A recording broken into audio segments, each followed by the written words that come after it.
By the way, it's Supergirl. See? Supergirl. That's what happens when you touch my stuff. A Kryptonian girl with blonde hair and a bad attitude. She moved so fast that Lois didn't even know it hit her. A Kryptonian attacked Lois? Yeah, right before she came after me. Chloe, not only is she as strong as I am, she can fly. Whoa. Sounds like we got ourselves a true blue Supergirl. Kara, Krypton is gone. What do you mean gone? It exploded.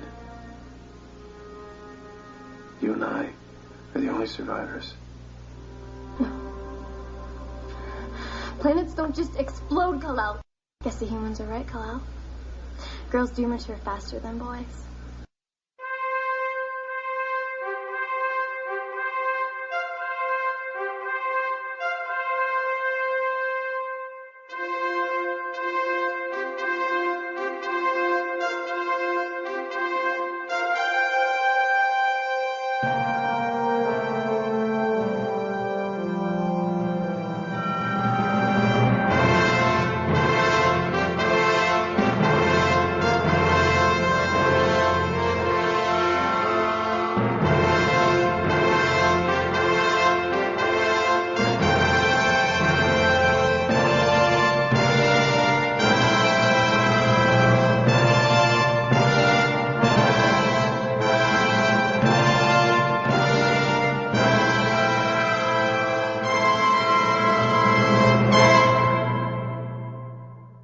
Hey everybody, welcome back to Krypton's Last Daughter, a Supergirl podcast where every episode we take a look at the 2005 run as well as the Silver Age run of Supergirl.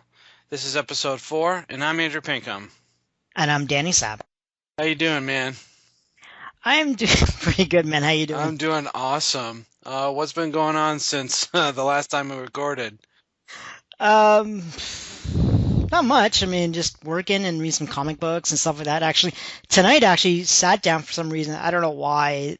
I just felt like doing this, but I actually watched the NBC pilot of Wonder Woman today while I was kind of making up my notes for the books I was going to be reviewing and stuff like that. And I decided just, what the hell, I'll put it on and wanted to watch it just to remember how bad it was and stuff like that. And I don't know, it's kind of weird. It kind of grew on me. I watched it, I think, once or twice, kind of over and over while I was doing my notes and listening to the background and kind of watching at the same time. And it was actually pretty, I mean, it was still bad, don't get me wrong, but it kind of grows on you a little bit. And so it's not too bad. But besides that, nothing else really happening in my little world. How about you? I've been doing real good. You know, I've not seen that pilot, and I really want to see it. Regardless of how bad it is, I still want to see it because I still am a fan of Wonder Woman, and I'd be really interested to see how Adrian Palacki portrays the character of not Dinah. Got Black Canary. Diana. I've got Black Canary on the brain these days, people, and you'll get why here in just a couple minutes. Careful, that's contagious, by the way. What is? Having Black Canary on the brain. Having Black Canary on the brain? Oh, really? That's right. You should go see a doctor about that. I should go see a doctor about it? Really? That's right, yeah. That's an actual condition? Sure it is. Why not? Oh, goodness. But anyway, I really do want to see that Wonder Woman pilot. Unfortunately, they never aired it, so hopefully NBC will someday release it. Maybe on like another Wonder Woman movie. It'll be like a special feature or something. Who knows?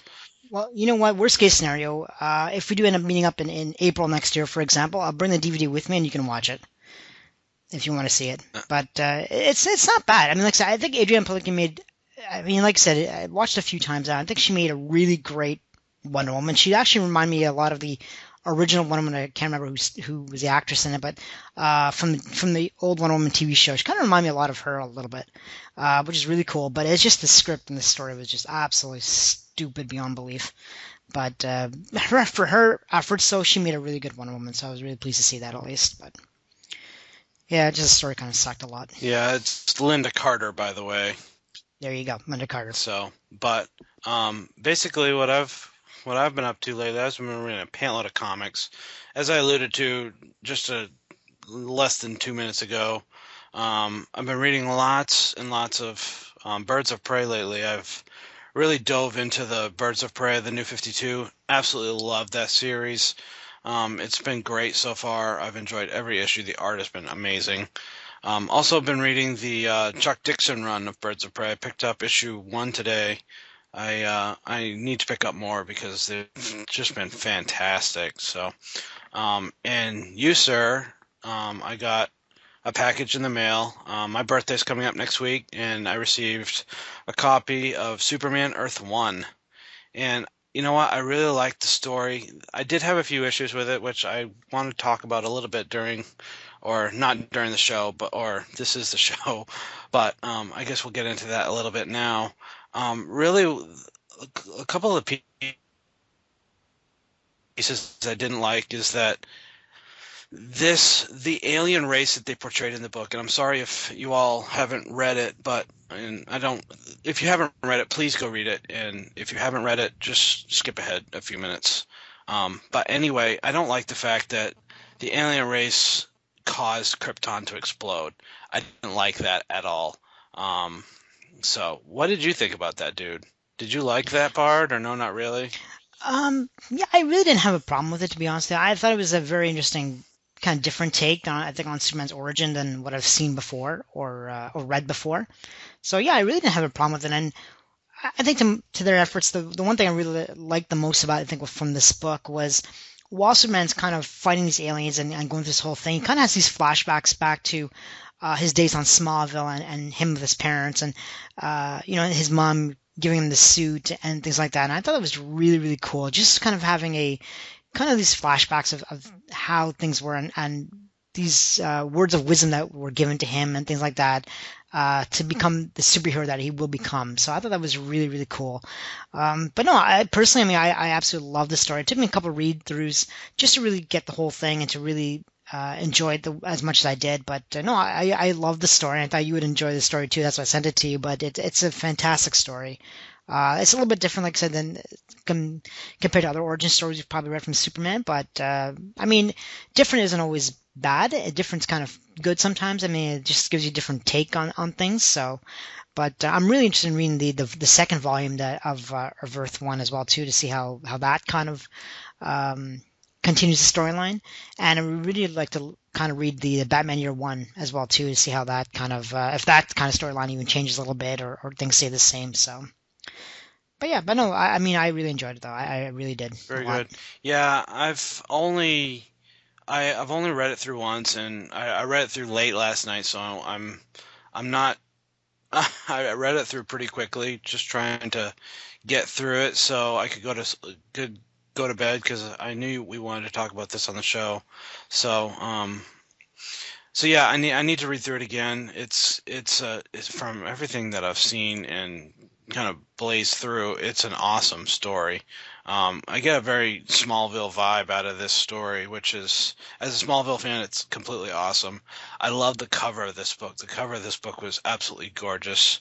The artwork is just absolutely stunning. So I don't have many hardcovers in my collection. I have maybe one other hardcover.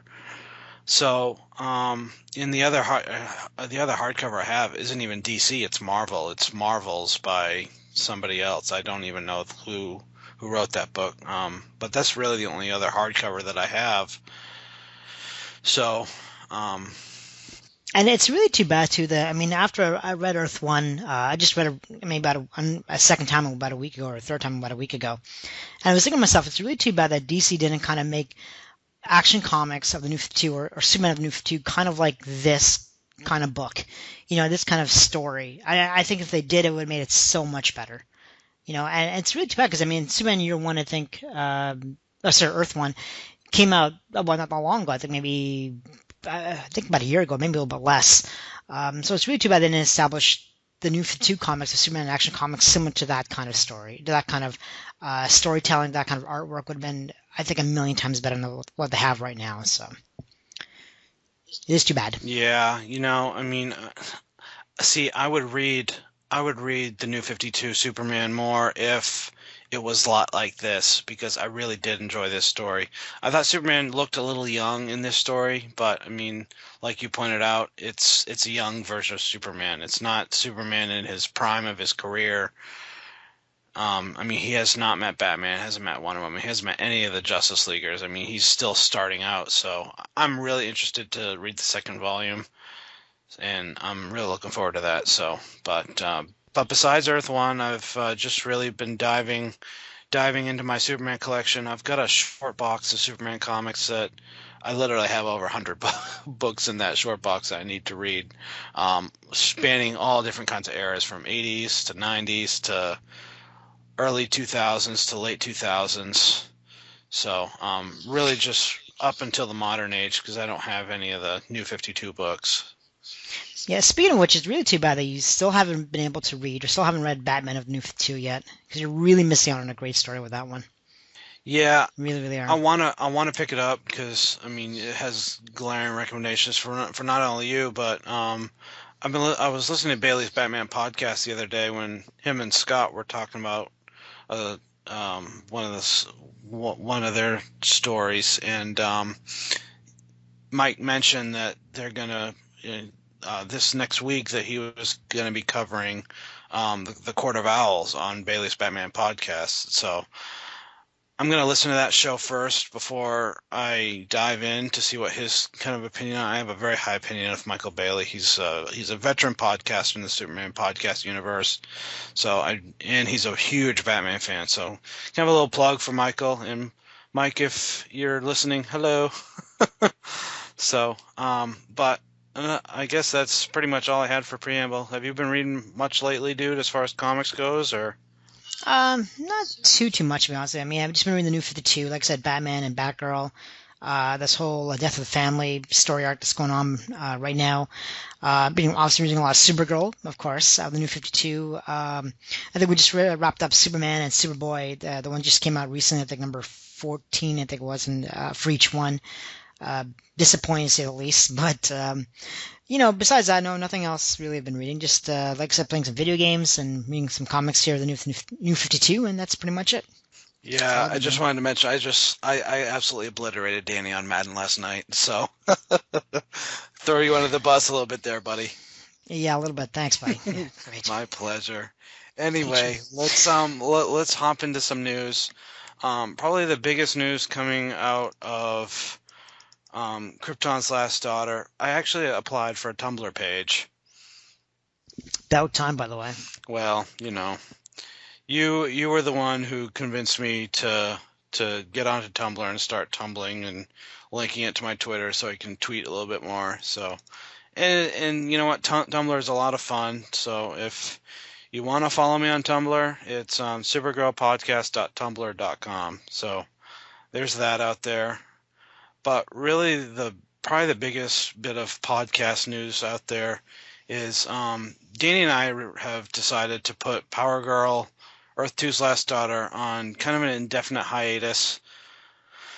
For one thing, dude, you're not really into the Earth 2 version of Supergirl, correct? Unfortunately not, no. I mean, maybe it's just the way they're writing her or whatever the case may be. I mean, even with the new Earth 2 and World's Finest of the New 52, I mean, we tried to do it and we tried to read them and things like that. But I mean, for anyone who's heard the Kara Zor-El Podcast, Supergirl's Finest episodes, I just can't get them. I can't really understand them. I can't really care about these characters as much as I would like to. And to me, if I can't really, if I'm not passionate about something, if I don't care about something as much as I can, that I'm not going to do a very good job podcasting, and it's just not going to be enjoyable for me. It's going to be more of a chore than anything else, and I don't want that to happen. So, and same thing with this Power Girl episode, this Power Girl show too, as well too. I mean, it's just, the JSA and Power Girl. I mean, I love Power Girl. I continue reading her stories, but JSA, I don't get it. I'm not that really interested in the JSA all that much, unfortunately. I'm more of a JLA, person, I guess you can say. But JSA just doesn't suit me, unfortunately. So that's why. Well, I mean, I may be bringing Power Girl to its own show, its own feed, its own entity. But that probably won't be later on down the line. I've got a lot of other podcast projects in the works, and Power Girl is just going to be one of those shows that kind of sit on the back burner until I have time to to work it into my schedule. So she may be returning. So if you are interested in that, you can still email the show, powergirlpodcast@gmail.com. I will respond to you directly.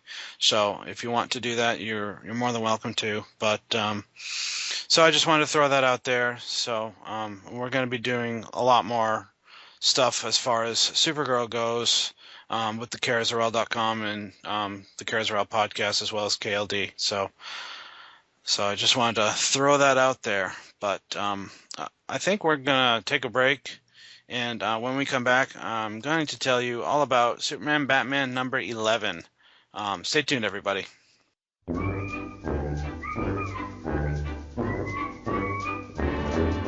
Hello, boys and girls.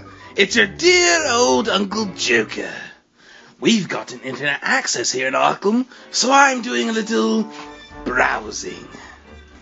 Lolcats, porn, lolcats. What's this? Bailey's Batman Podcast?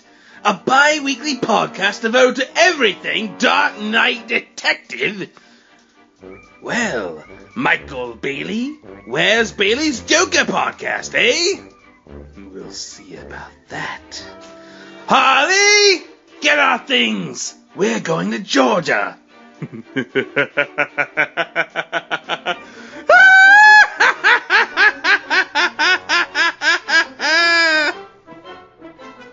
Hey everyone, Michael Bailey here, asking you to check out my bi-weekly internet radio show, Bailey's Batman Podcast. Or at least I'm asking you to check it out while you still can, until the Joker shows up on my doorstep. Bailey's Batman Podcast is a hodgepodge type show where I discuss all aspects of the Dark Knight's history. Comics, movies, animation, even trading cards and action figures. Everything Batman related is fair game, and yes, that does include the villains, which includes the Joker, so he won't kill me. New episodes drop every other Tuesday over at www.baileysbatmanpodcast.com. The site also has links to the iTunes page, the RSS feed, my Twitter handle if you're into the social media thing, and the Bailey's Batman Podcast Facebook page. Bailey's Batman Podcast is a proud member of the Batman Podcast Connection, which you can find at batmanpodcastconnection.wordpress.com. I really hope that's the UPS guy. Why can't I have Batman in my basement?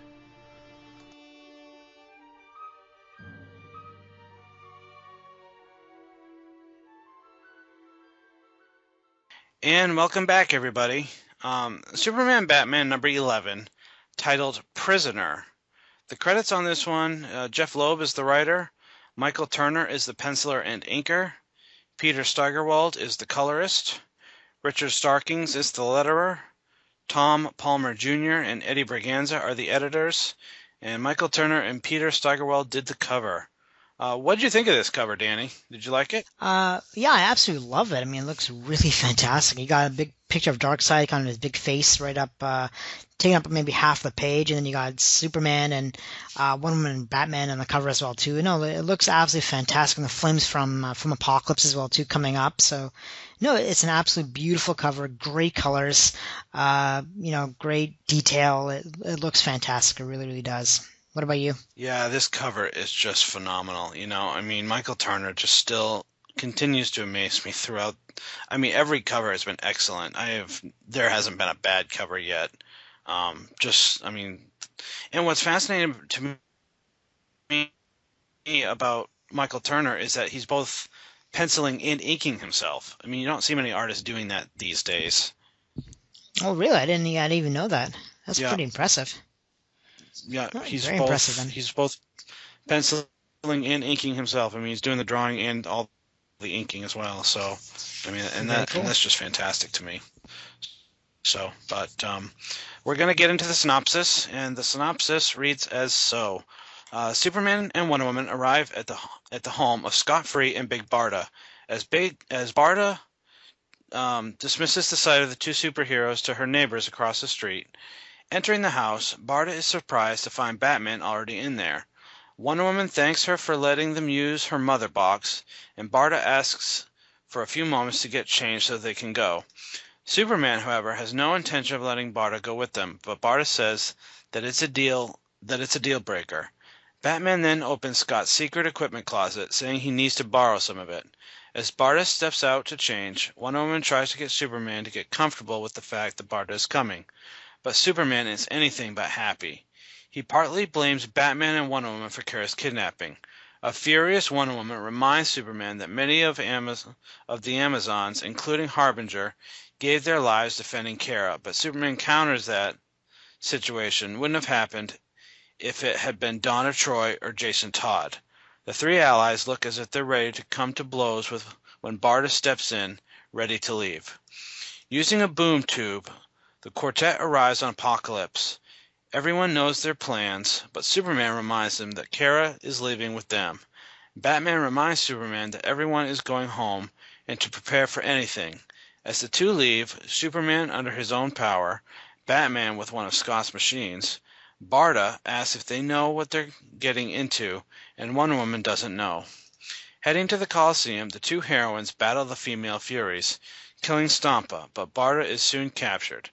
Granny Goodness offers Wonder Woman a choice: surrender or Barda dies. Elsewhere, Batman is discovered by a pair of demon dog riders, but manages to lose them by collapsing an archway onto one. Finally, he reaches Darkseid's armory, discovering Hellspor's powerful bombs, which burn their way from the surface of a planet to the core, leaving a fire pit. With 500 in here, there's no way Apokolips would survive. As he uses the mother box to begin reprogramming them, the other demon dog breaks into the armory. Placing Scott's backpack over his head, Batman is swallowed whole. Superman has made his way to Darkseid's palace. A swarm of suicide jockeys try to eliminate him, but they do no damage to the Man of Steel. Breaking into the palace, he makes his way to the throne room, finding Kara with Darkseid, and demands Darkseid's release Kara. Darkseid announces that Kara is free to leave whenever she wants, assuming that she does. As Superman tries to take Kara with him, she attacks him savagely, saying that he knows nothing about her, then driving him into the floor.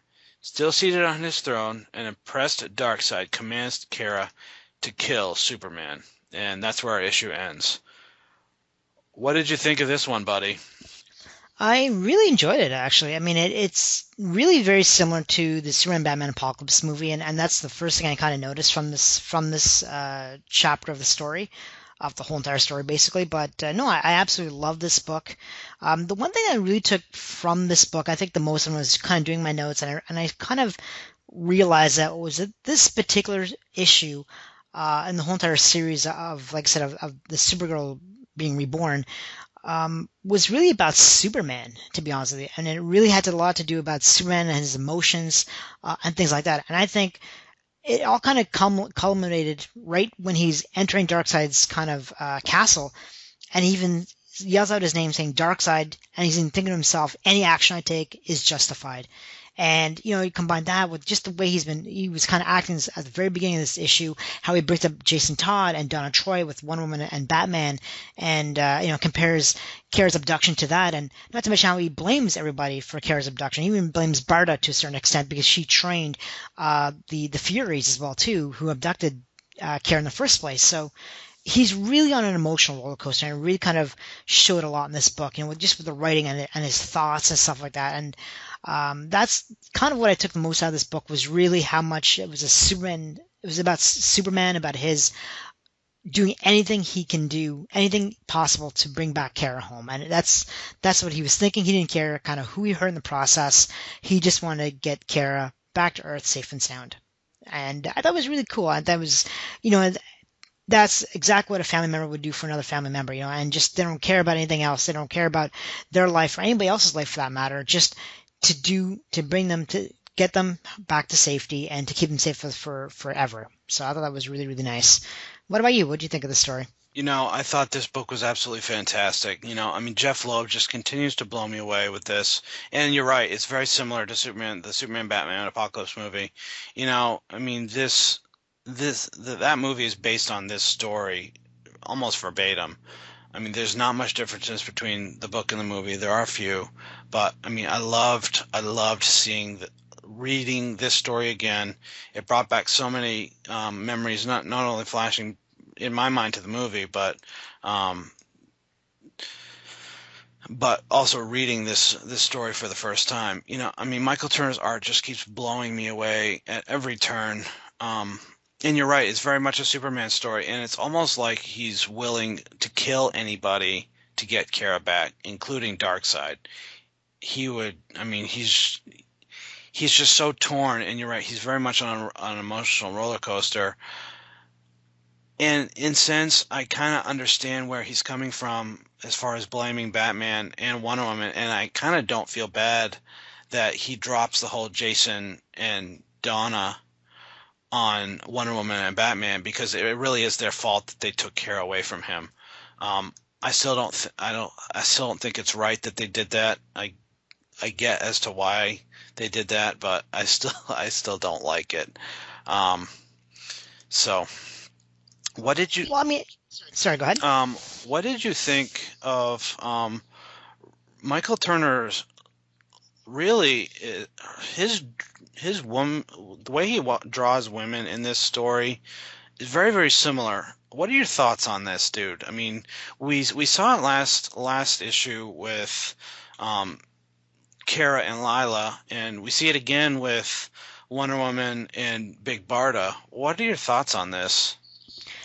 Well, he definitely has a kind of a theme going, I think, and basically making all these women kind of look very similar. And Barda, in her case, for example, I mean, she could be an Amazon, and she's freaking huge in the sense of tall and built like an Amazon. When you think about it, Superman almost has to fly up to her just to look her up in the eye. That's how tall she is. And but she definitely has a lot of very, very similar features to Wonder Woman in the sense of, the hair and just the look and everything else. She does have a lot of features that looks like Wonder Woman. And I don't know if it's something he was going for or something that he likes to do or something like that, but he definitely draws very, very attractive women. I mean, that's no doubt about that. But you're right. I don't know why he necessarily draws them all very similar, or at least a couple of them very similar like that. It's kind of weird. But, they have some differences. But, yeah, it's kind of strange how they're very similar at the same time. But, I don't know. It's kind of off-putting a little bit, but it's kind of weird. But whatever. What about you? What do you think about that? I think it is a little weird. You would think they would. I mean, there are some differences between the two, and you're right. I mean, I kind of chuckled when Superman literally has to hover up into Big Barda's line of sight because he can't, and he normally has to look down on people. I mean, he's Superman, dadgummit. So, I mean, and Superman is normally pretty tall, but I mean, Barda's a head taller than he is. I just found that was kind of that kind of made me chuckle a little bit. And I mean, it almost made him look like a midget standing next to Big Barda, because I mean, he literally had to use his flight to level with her. But Michael Turner, as far as his artwork goes, I mean, his artwork is great. His women they're all drawn similar. I mean, you look at the Furies, and you look at Kara, and you look at Wonder Woman, and you look at Barda, and they all look a lot alike. That is a little off-putting, and it kind of takes me out of the story a little bit, but not to the extent to where it's overwhelming, No, and that's the thing. Like I said, they do look similar, but they do have distinct differences still. So it's not like you don't know which character is what. It's just that they do have a lot of similar characteristics to each other, but at the same time, you can tell who's who. So it's not that bad. But it is kind of weird that he does kind of use similar. I think it is. I think it's all in the face. I think is what it is, right? I think he draws eyes very similar to a lot of the characters, a lot of hair styles, and a lot of long hair, long flowing hair, to very, very similar to a lot of the female they draw. So I think that's why they might look so similar. But obviously there are different characters, and you know that reading the story, and you know exactly who's who. So, but it's just kind of weird. And going by this Barda character, I didn't know too much about Barda before I read the story, I'm going to be honest with you. But I kind of like her character. She even added this little humor, I think, to a very tense situation. even saying when she goes to change, she comes back out and she sees everybody kind of, either I think they were looking down or they were looking disappointed because Superman had just laid the Jason Todd and Donna Troy thing on them, and she just says, "Go team." It's kind of funny how she has a little humor to a tense situation. So I like the Berta character, I really, really do, and I don't know her story before this book here, unfortunately, but I do like her character. It is pretty cool. What do we think about Batman in this story, man, and on his role in basically finding the health spores and doing that as well too? Well, I mean, I really didn't mind. I mean, Batman always seems to have his own agenda. I mean, even when he pops into the house and we get the comment from Barda, it's like, I'm not even gonna ask how you got in here. That to me kind of chuckled. That was a chuckling moment for Barda and Batman. But Batman in this story, it almost seemed like a side note. It was more focused on Wonder Woman and Barda and Superman and Kara. Batman's storyline, yes, it is side, but it's also very important. I can't remember where Batman's story goes from here. Honestly, I don't remember. So I'm actually looking forward to seeing where Batman's story goes. I kind of like the fact that he got swallowed by one of those dogs. I'm really looking forward to seeing what happens next because, like I said, I honestly don't remember. But I liked Batman's storyline in this. How about you? What did you think of that? I liked it as well too, and I do agree with him. He almost was a second note in the storyline where I think the primary focus of the whole entire story was Superman and his emotions and everything he's kind of going through. I think that was the primary focus. Secondary focus was Wonder Woman and Barda. Maybe third was probably Batman, but as you were saying, you don't know where Batman's story kind of goes. If I remember correctly, I mean, Batman does play a huge role in this story and rescuing Kara. So you'll probably see in the next book exactly. You probably remember where it went, but it's a pretty big story for sure. And he does play a huge impact on rescuing Kara. But beside that, I mean, just the only thing I want to say about the art, like you were saying before, Michael Turner's art is absolutely fantastic. I mean, the guy draws such beautiful pictures and the colors are incredible, and if he can draw like this, it's too bad that more artists don't ink and color themselves as well too, because I mean then if they can they come up with something like similar like this, then maybe they should be rather than having a colorist and an inker, two different people rather than having the same person doing both. But no, I mean Michael Turner's art is absolutely fantastic. The Furies look menacing. And everything else. So it's a fantastic book, great to read. But that's pretty much all I'll have for this book, unless you have anything else you want to add. What did you think about Barda's costume, buddy? About whose costume? Barda's. I liked it. Like I said, I didn't know much about Barda going in. But the costume looks pretty cool. I guess it's pretty much all armor is what it is. Looks like, at least almost like it's like a soldier's armor, but no, it's very colorful, that's for sure. But no, it looks pretty cool. I like it. What about you? Yeah, I absolutely love Barda's costume. We get this humorous previous soldier of Apocalypse, and then we get the really soldier look here. I mean, I'm a little bit familiar with Barda only from Superman the animated series. She was originally the captain of the guard for the Furies. She's basically Kara is supposed to be taking Barda's place as captain of the guard and captain of the Furies.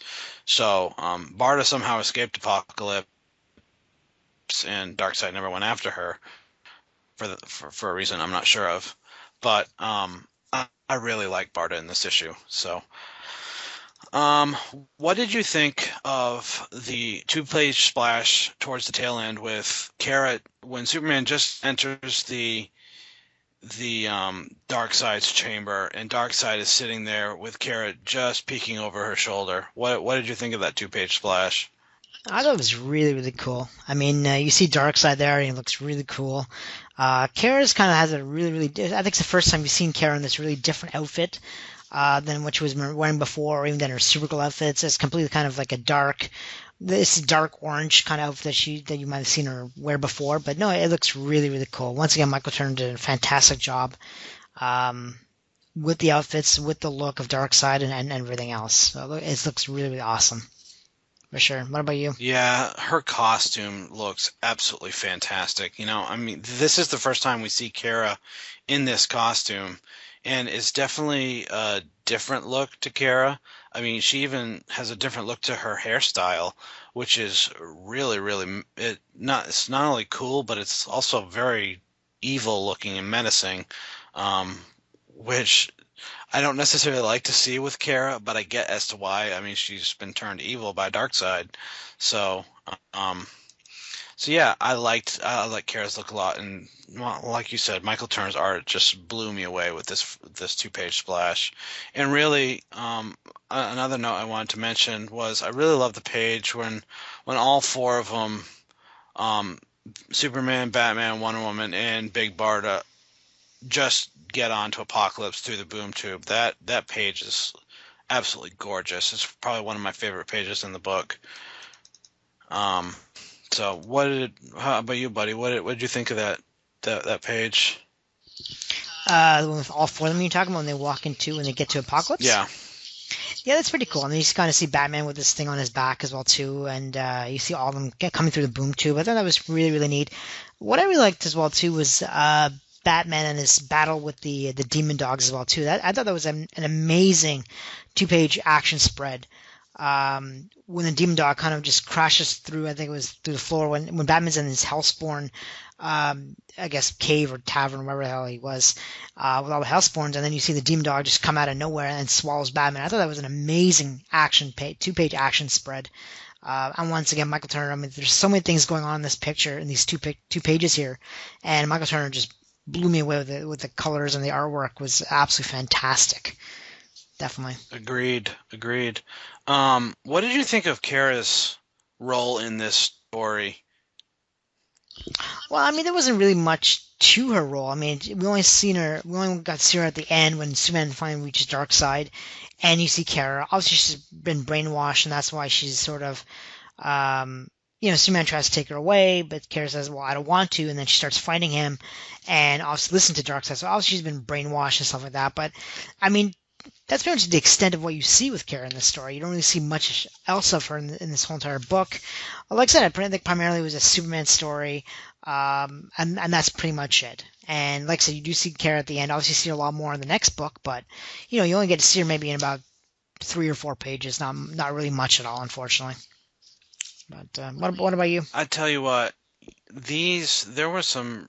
I mean, you're right. The Kara moments were very few and far between, but what we did get from Kara was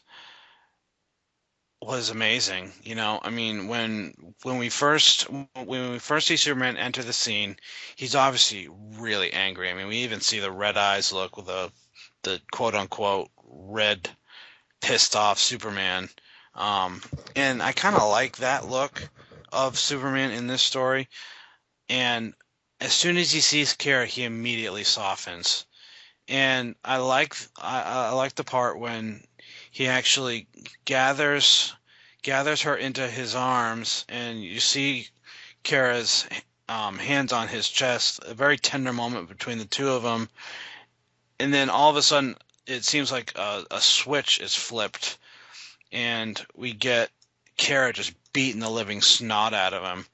And then we get to the last page when Kara's got the red eye look over Superman, and Darkseid's ordering kill him. I mean, just an amazing last few page sequence there.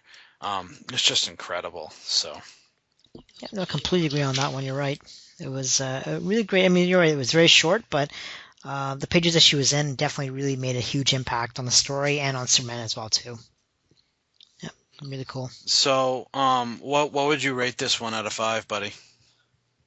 I would probably say 4. I would say it was a really great story. Like I said, very, very similar. I mean, there really wasn't much at all in the way of differences from the movie, the Superman Batman Apocalypse movie that it was based from this book. But no, it was a great story, so I would say 4 out of 5 for sure. What about you? I would give it a 4.5 out of 5. I absolutely love this story. I love Barda. I loved the Superman moments in this story, and I really like the argument that Superman continues to have with Batman and Wonder Woman. that basically they stole Kara away from him. And I don't think there's going to be much repercussions going in the future. I need to sit down and reread the Superman Batman series just to see what the repercussions are of this Donna Troy and Jason Todd comment that he kind of dropped on both of them. And I really love the inner monologue of Superman and Batman in this story. It's just continuing to interest me to read the inner monologue between those two instead of just reading the story. It's really cool to read. So I like the inner monologue parts. So, no, totally agree with you on that one for sure. But I think that's going to do it for this review for us. We loved it. Looking forward to next time when we take on Superman Batman number 12. But right now we're going to take a break, and when we come back, Danny's going to tell us all about Action Comics number 255. Stay tuned, everybody. Gathered together from the far reaches of the internet are assembled a network of podcasts dedicated to the first and greatest superhero, Superman.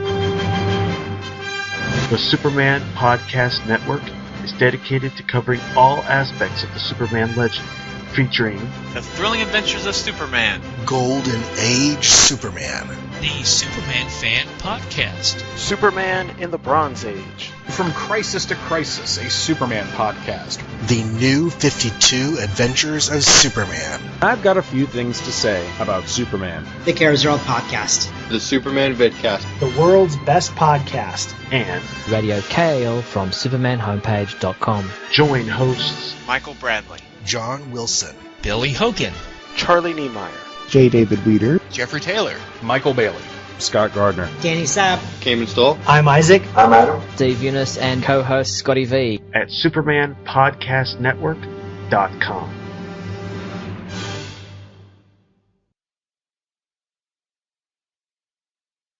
Welcome back, everybody. So, Action Comics 255 is entitled Supergirl Visits the 21st Century. Credits are Otto Binder is the writer, Jim Mooney is the artist, and Mart Weisinger is the editor. The release date for this book was August of 1959. While reading a newspaper about a Venus probe, Linda Lee learns of its failure to meet its mark.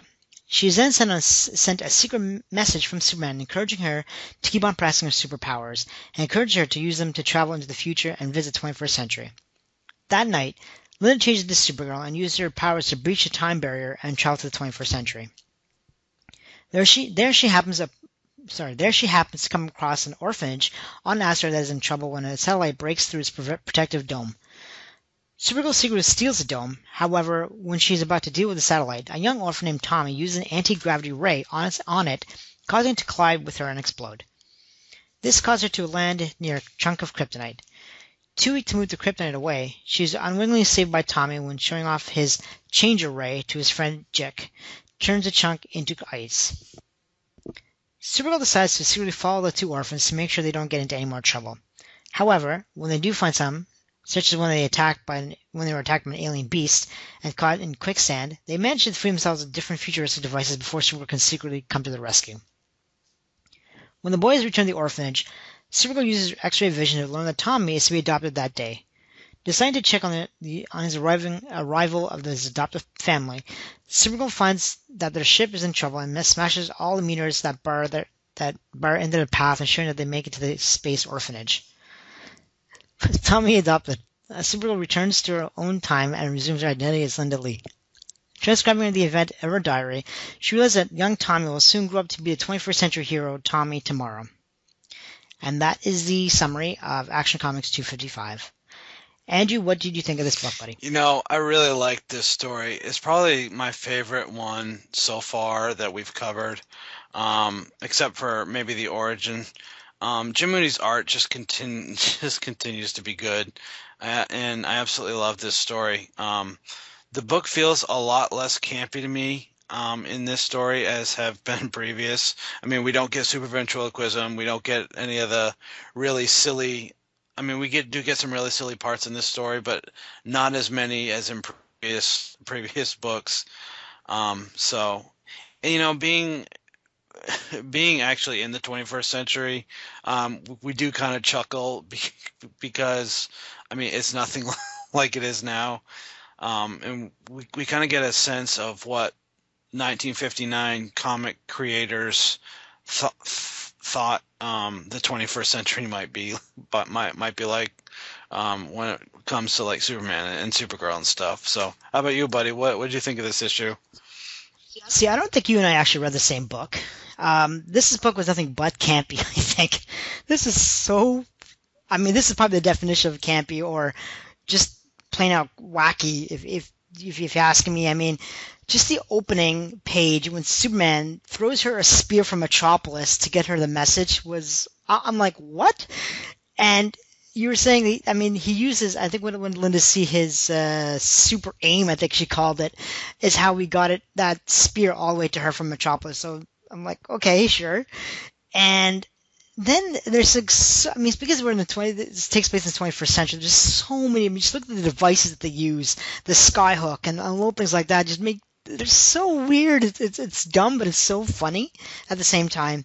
And I personally don't know the difference. Maybe you can tell me. What's the difference between X-ray vision and telescopic vision? Because I'm reading the book, and it happened twice where she used her telescopic vision. Oh, sorry, there was microscopic vision, telescopic vision, and X-ray vision. So I don't know what really the difference between any of those are. I know what X-ray vision is, but the other two are just weird. But probably the best one, I think, was at the end, when Supergirl has to go save the ship with Tommy's adoptive parents, and she has to fight off a bunch of mirror meteors. Okay, sure, whatever.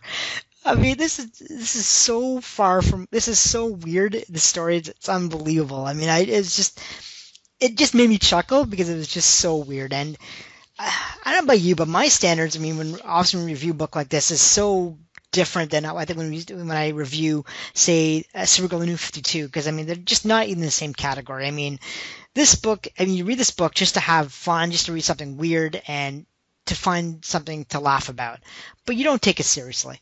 You know, not like the New 52, for example. So I don't know. This probably wasn't one of my favorite stories. I still think that I think it was 253 was my favorite story so far, but no, this is had, as you would say, campiness written all over it, I think.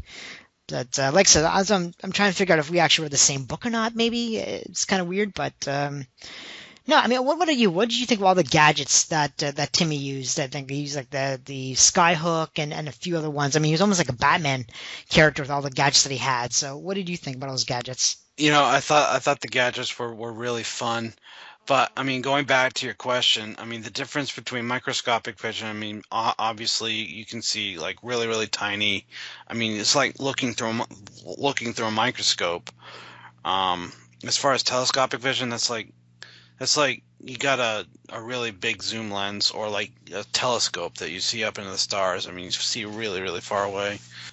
So, well, I mean, before you continue, now, do the superheroes, like Superman and Supergirl, do they have those powers of the New 52, for example, that this person has, or no? Yes. They do. Yep. So they actually have microscopic vision and telescopic vision. Mm-hmm. Maybe I can say maybe microscopic vision. I've never seen them once ever use telescopic vision to zoom into something. Yeah, telescopic vision has been part of the Superman universe since as long as I've been a Superman fan. Okay, and what about Super Aim? Has that been around too? No, Super Aim is not. I mean, this story. I mean, for all its silliness, it is fun, and I don't think it's as silly as like super ventriloquism or some of the really other silly stuff that we've had. Like, I mean, throwing a rock all the way through the ground and popping up on the other end of Italy so we can see the Leaning Tower of Pisa through a giant hole. I mean, just stuff like that it's not as silly, but I mean, I still think this issue is really silly, but it's a lot of fun at the same time too. So, and for the Super AM, I find that to be absolutely ridiculous. I mean, literally, who throws a spear all the way from a big city to land in a tree next to Linda? I mean, come on. You tell me the the mirror meteors was a lot more feasible, and that was just kind of weird. I mean, come on, really? Well, I mean, I know they are meteors after all. So, but there were mirrors. Hey, you got to have a little silliness in there every once in a while. Yeah, this is a Silver Age, right? It is a Silver Age. I mean, we got campy written all over these stories. Oh, you better believe it. I mean, seriously, you could take a big permanent marker and write campy all the way across the story. Yeah. So, but I mean, I really love that the way Jim Mooney draws the flying super speed effect. I like the look of that. It reminded me a lot of like Red Tornado from like on Young Justice. Okay. Did you get what? I mean, what did you think of the super speed look that Jim Mooney draw for Supergirl in this issue? So which page are you referring to exactly? What she used her super speed? Oh, of course. Oh, was when she was leaving Earth. When she to go back and to go in future in the time. When she crashes through the time barrier, yeah. Yeah, it's pretty cool. Kind of like Red Tornado. I see what you mean. Yeah, I get that now. You're right. But I don't know, it's kind of weird she was able to get to the 21st century that way, but sure, why not? But no, it was okay. Yeah, like I said, the art was pretty decent.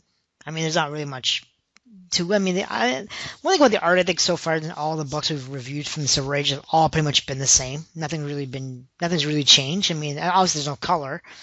In these books, at least we're reading, because we're reading from the showcase books. But no, for the most part, they look pretty good. They really do. I mean, in Supergirl, I think. And some panels in this one here, she looks a lot older than in the other stories that we've read from Silver Age. But that aside, I mean, the art was pretty good, for sure. Indeed. Yep. Indeed. So, what would you give this one out of a 5 rating? We rated it close to 4.5 for Superman Batman. What would we rate this one? I would probably say maybe a 2. A 2? Okay. 2 or 3, maybe. Yeah. On silliness level, from 1 to 10? On a silliness level? 9, probably. 9? Yeah. On a campy level, maybe? Yeah, sure. Maybe we should have a campiness meter. Yeah, that would be a great idea. That'd be awesome. Oh, goodness. So, yeah, from now on, we'll have a campiness level per Silver Age story that we're covering. So I think that's a good idea. So be a great idea. As far as, I mean, I thought this issue, it was a lot of fun. I mean, sure, it's campy. I'd say 3.5. I liked it a little bit more than you did, I think. But still a lot of fun to read. I'm loving these Silver Age stories. They're just sit down and fun. You sit down and read them for 10 minutes and they're done. They're over. So, and I kind of like that. So. Well, that's the thing. I think too with these stories that they're not like a big huge storyline where you have to read the previous story to understand what's happening in this story or something like that. I mean, each issue is a story in itself, right? So, like you were saying, exactly, it's kind of a book you just sort of pick up, you just start reading, and just have a few good laughs. You don't take it seriously. You just read it and you just kind of relax your brain a little bit and enjoy for what it is. So yeah, on that level, you're right. It's pretty cool. I can't complain. Indeed, sir. Well, I think after that stellar review with our campiness meter, we're going to take a break. And when we come back, we're going to dive into a real-life superhero. So stay tuned, everybody. You are cordially invited to attend a podcast that observes the unfolding events of history. Come with me and observe the birth and growth of a legend. From the pages of a 10-cent pulp comic book to the newspapers, radio program adventures, theatrical films, and more.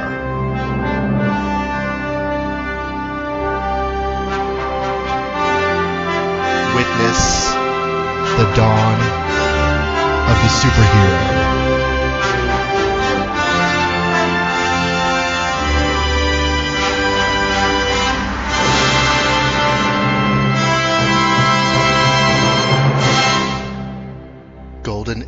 Superman. Available on iTunes and at goldenagesuperman.libsyn.com. Every legend has a beginning. And welcome back, everybody. Danny, this segment we are all about celebrating the triumph of the human spirit over all manners of adversity, and we call this our real-life superhero. Believe it or not, I'm walking on air. I never thought I could feel so free. Flying away on a wing and a prayer. Who could it be? Believe it or not, it's just me. Springtown, Texas. A suspected burglar calls 911 after the owner of a home he broke into caught and held him at gunpoint. The suspect, Christopher Moore, placed the emergency call in Springtown, Texas during the botched burglary attempt early Tuesday after James Garrow, the homeowner, and Garrow's son pointed guns at him as he sat in his pickup truck parked in the driveway. "I'm out in the country somewhere," Moore told 911 operator during the 10-minute call. "Some guy's got a gun on me." Garrow's wife, Lindy, placed a concurrent call to 911 that confirmed Moore's account. "You better come quick," she said, "or my husband's going to shoot him." "If he gets out of the truck, shoot him in the legs," James Garrow said to his son, according to the Dallas Morning News crime blog. "You ain't got to kill him, just shoot him in the legs." When police arrived, both Moore and Lindy Garrow were still talking to 911 dispatchers. According to CBS Dallas Fort Worth affiliate, Moore was arrested and charged with burglary. He's currently being held on $35,000 bond. Wow. That's pretty awesome. I mean, this burglar is a complete moron. I'm not going to lie. A little bit, yeah. I mean, seriously, who breaks into a place and calls 911 because you pulled a gun on him? I mean, come on. Not a very good kind, apparently. And what gets me about this story is the dude tells his son to shoot him in the leg. I mean, he could seriously hit a major artery and kill the guy. Yeah, no, so it wasn't his father. No, it was his son who told the father to shoot him in the leg if he gets out of the truck, wasn't it? No, it was the father telling his son if the dude gets out of the truck to shoot him in the leg. Oh, okay. Well, yeah. So, I mean, basically the same thing, but yeah, I just find it hilarious that, I mean, the dude calls 911. Oh, he's a burglar. He doesn't want to die. Makes sense, but not a very smart burglar, though. No, this would be a very stupid burglar. What? A little bit. What would we call this burglar? A douchebag. I mean, take your pick. I mean, lame 911 caller. I'm just hoping that while this guy is in prison, he'll learn a couple of better moves than calling 911. Yeah. At gunpoint. Maybe he should take like a ninjutsu class or something to try to disarm the guy next time. Probably. Yeah, that'd be an idea. Oh, goodness. Well, we salute you, Mr. James Garrow, who pulls the dude on a burglar and the dude tries to call 911. You are this month's real-life superhero. I'm walking on air. I never thought I could feel so free. Flying away on a wing and a prayer. Who could it be? Believe it or not, it's just me. That was probably the lamest real-life superhero dude we've ever had, wouldn't you think? Yeah, man. That was no offense, but it wasn't that good. No, it really wasn't. I mean, these real-life superhero stories can be kind of hard to come by. Okay. Especially, I mean, the news isn't full of them. So, I mean, I had to scrape the bottom of the barrel this month to look for a real-life superhero, and I apologize if that wasn't as funny as it normally is. I mean, last month we had Broom Man. I mean, Yeah, that Broom Man was awesome, and I would slew Broom Man. yeah, and this month we get Lame Burglar. Yeah, I think we're more concentrated on the burglar than the hero himself. Yeah, I know, right? Yeah. So, I mean, maybe you should recall this episode. Maybe instead of a real life superhero, call it real life dumbass villain or something like that. Nice. That's what it should be. That's awesome. Well, that will be his name then from now on. All right, dumbass villain. Nice. Oh goodness. All right. We're gonna take another quick break. Play another promo, and when we come back, we're gonna wrap up the show. We'll talk to you in a few minutes. On May 30th, 2011. DC Comics announced the historic renumbering of all their superhero titles, and the internet broke in half. No. It's not true. That's impossible. Critics and naysayers abounded. Confusion reigned across fandom. What'll I do? What'll I do? What an unusual view. Not to mention the first reactions to the Supergirl costume. I hated her so much. It flames on the side of my face, heaving breaths. But then the books actually hit. And opinions... He likes it! Opinions began to change. The New 52 Adventures of Superman is a monthly podcast where John Wilson, J. David Weeder, and Michael Kaiser take a look at each of the adventures of Superman and his family of characters in Action Comics. You know the deal, Metropolis. Treat people right, or expect a visit from me. The Superman who appeared 6 months ago could hurdle skyscrapers and toss trucks around. Now it's faster, now it's stronger. How soon before it can't be stopped? Superboy. If resolving a situation for him is going to get me out from under these people once and for all, that's a small price to pay for freedom. Release the Superboy. Supergirl. Okay. Giant metal creatures. Falling from the sky. Speaking in clicks and beeps. Father would love this dream. And Superman. You could do so much good. We could do so much good. I am doing good, Lois. Clark's such a loner. Never really lets anyone get close to him. The New 52 Adventures of Superman. Available the first of every month on iTunes and at new52superman.libsyn.com.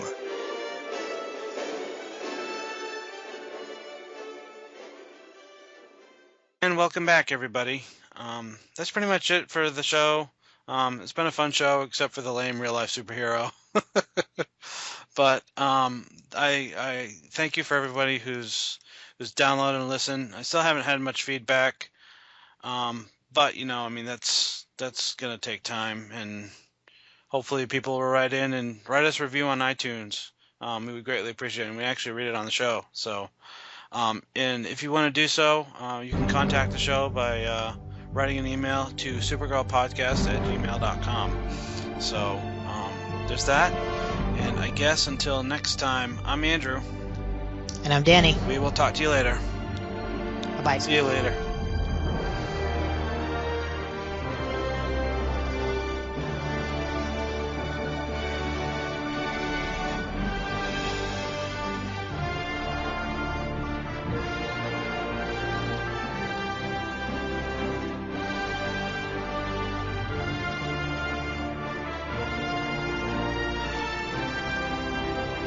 You have been listening to Krypton's Last Daughter, a Supergirl podcast, hosted by me, Andrew Pinkham. Supergirl, as well as all other characters I talk about on the show, as well as any music I use, are copyright their respective copyright holders, and no infringement is intended. The website for this show is supergirlpodcast.wordpress.com, where you will find the RSS feed, the podcast, the iTunes link, and a whole lot more. The email is supergirlpodcast@gmail.com. And let's face it, guys, I love lots of emails, so don't be afraid to write in, alright? You can also like the Facebook page. Just type Krypton's Last Daughter into Facebook, or check out the website for more details. You can also follow me on Twitter. I'm at KLD Podcast. And if you would, as a huge favor to me, leave an iTunes review. I would really appreciate it. And I'd give you a shout out on the show. That's a personal guarantee from me. The opening theme, The Rule, as well as other original music, is written and produced by Kevin McLeod. Supergirl is created by Otto and now Plastino. Thank you for listening, and come back every month for Krypton's Last Daughter, a Supergirl podcast.